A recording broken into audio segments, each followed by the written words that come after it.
Hello दोस्तों, आप सभी का स्वागत है मेरे एक और नए वीडियो में। तो दोस्तों देखिए, इस वीडियो में ये बहन इतना ढेर सारा चिकन की चीज़ें लेके खा रही है। दोस्तों इसमें चिकन लॉलीपॉप, चिकन मसाला, चिकन तंदूरी, चिकन करी और साथ में सेजवान राइस है, सेजवान चटनी है। दोस्तों तो आप लोगों को चिकन खाना कैसा लगता है कमेंट करके ज़रूर बताइएगा। और दोस्तों रोज़ की तरह मैं आप लोगों के लिए एक कहानी लेके आई हूँ, और वो कहानी है कि एक राजा की।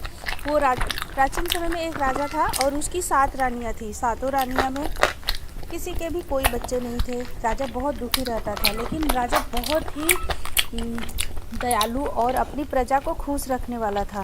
फिर एक दिन राजा ने शिकार खेलने के लिए जंगल में गया, और जाते जाते राजा को प्यास लग गई, और भूख और प्यास की वजह से राजा परेशान हो गया। और वो सोचा कि हमको कहीं भी पानी मिल जाए और खाने के लिए कुछ मिल जाता है। उसकी तलाश में राजा जंगल में और आगे गया तो वहाँ एक नदी का आवाज़ सुनाई दिया। उसको झरने से पानी गिर रहे थे। राजा गया नदी में, और वहाँ पे उसे कुछ दिखाई नहीं दिया, सिर्फ उसको अपना भूख और प्यास दिख रहा था।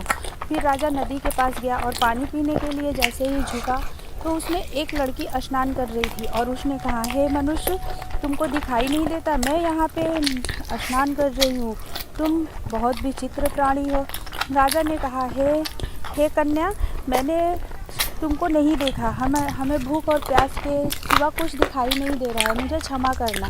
फिर कन्या बोली कि रुको, मैं तुम्हारे खाने और पीने का व्यवस्था करती हूँ। फिर वो लड़की गई और कुछ फल और पानी लेकर आई, खाने की चीज़ें। राजा खाकर अपनी भूख और प्यास मिटा लिया। तब पूछा, हे कन्या, तुम कौन हो और इस सुनसान जंगल में यहाँ क्या कर रही हो?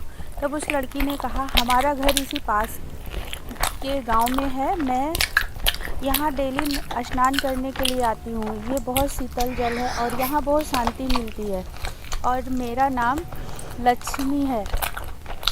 तब राजा ने कहा, मैं यहीं पास के राज्य का राजा हूँ और मेरा नाम ज्ञानदीप है। फिर राजा अपने घर को वापस आ गया, और आने के बाद उसने अपने मंत्री से उस लड़की के बारे में बताया। तब मंत्री ने कहा, हे राजा, तुम उस लड़की से विवाह कर लो, हो सकता है कि उसके से तुमको कोई संतान प्राप्त हो जाए। फिर राजा सोचे और उस लड़की के घर पहुँचे तो वो बहुत उदास खड़ी थी और रो रही थी, क्योंकि उसकी माँ का देहांत हो गया था। फिर राजा और उस लड़की का पूरे गांव वालों ने बहुत धूमधाम से शादी किया, और वो लड़की जब अपने महल को आई तो आने के बाद राजा उसके साथ बहुत खुश रहने लगे, और खुशी के साथ साथ दोनों बहुत अच्छे से अपना जीवन व्यतीत कर रहे थे।